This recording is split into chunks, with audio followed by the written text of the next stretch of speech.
Shalom! Vivemos uma época de muita correria, de velocidade.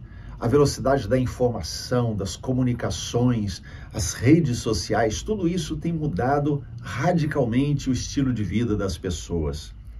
Isso tem trazido muita coisa boa, mas também um efeito nocivo pode acontecer se não nos dermos conta de toda essa pressão que nós enfrentamos diante da velocidade das mudanças do nosso tempo.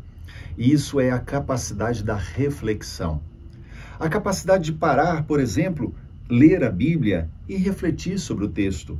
Nós queremos ler a Bíblia e já encontrar o significado na internet, encontrar o significado na mensagem do pastor, naquele estudo online. Nós queremos que tudo venha pronto para nós. Por isso, é muito comum, quando surge alguma dúvida, vamos direto à internet e ali jogamos a nossa dúvida e encontramos milhares de respostas. Então, essa necessidade de resultados rápidos tem nos impedido, por exemplo, de fazer isso. Ler a Bíblia, refletir sobre ela, queremos fazer rápido. Menos ainda é nosso desejo, nosso impulso de fazermos essa reflexão em relação a nós mesmos. Pararmos, analisarmos o nosso próprio coração, as nossas motivações.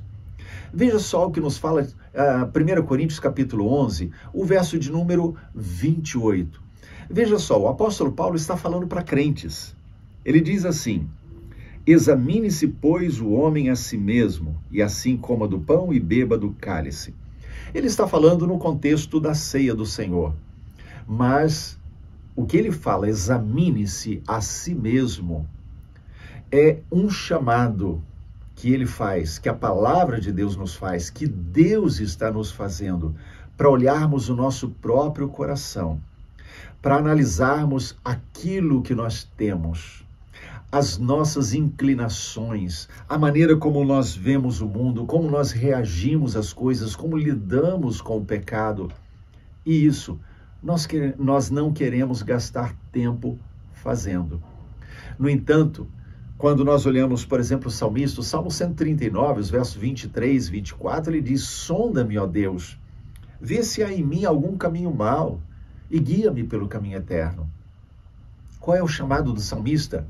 Deus, descortina o meu coração, abre a cortina e revela o que está dentro. Examine-se, pois, o homem a si mesmo. Sabe, isso não é um sentimento ruim em relação a nós, de menosprezo a nós mesmos. Isso não é masoquismo, você querer ver o seu próprio sofrimento. Pelo contrário, é você encontrar o caminho da verdadeira felicidade. Quando aprendemos a nos examinar diante de Deus, encontramos o caminho eterno, que o salmista diz: guia-me pelo caminho eterno. Então, quando nós aprendemos a permitir que o Espírito de Deus escrutine o nosso coração, abra a cortina e revele o que está dentro, na verdade, nós estamos dizendo: Senhor, guia-me pelo caminho eterno. Eu quero viver o caminho da eternidade nessa vida. Não quero experimentar quando eu morrer para depois saber o que vai acontecer. Não, aí depois será tarde demais. Agora é a hora de decidir pela eternidade. E então agora é o momento de pedir: Senhor, me ajuda, abre os meus olhos, porque eu quero examinar a mim mesmo e eu quero viver cada dia da minha vida pelos caminhos eternos.